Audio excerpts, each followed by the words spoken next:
In this video, we'll be telling about how to create new group in WhatsApp. For this, first what we need to do is take your smartphone, and after taking your smartphone, open your WhatsApp application. After opening WhatsApp application, down here you can see message button. Click on this button.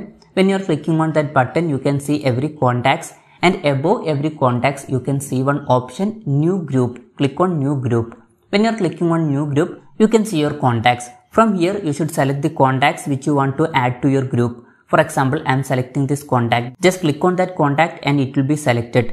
Above you can see selected contacts. For example, now I have selected 2 contacts. You can select up to 1023 contacts.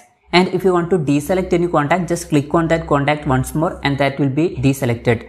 And if you want to select again, just click on that contact again. Anyways, after selecting every contacts, down here you can see arrow mark. Click on this arrow mark. When you are clicking on that, you can see a new page like this. First, you need to enter group name. For example, I am entering one name. And down here you can see one more option, disappearing message. It's better to keep this off. If you are turning this on, your WhatsApp messages will be deleted after a certain period of time. If you are clicking on that option, you can see some options, 24 hours, 7 days and 90 days. That means if I am selecting 24 hours, these messages will be deleted after 24 hours.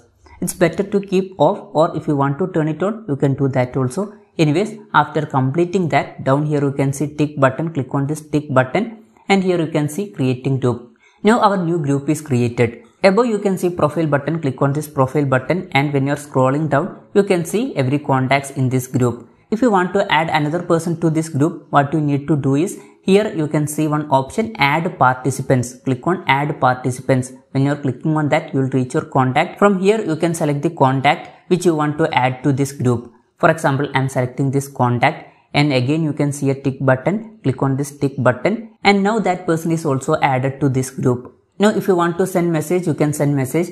If you want to remove anyone from this group, what you need to do is click on this profile button, scroll down. You can see every contacts in this group. If you want to remove anyone from this group, click on that contact and when you are clicking on that, you can see one option, remove. Click on remove. When you are clicking on remove, you can see one option, OK. Just click on OK and that contact will be removed from this group. So this way you can create new group in WhatsApp. Hope this video was helpful for you. If you find it helpful, consider subscribing. See you in the next video.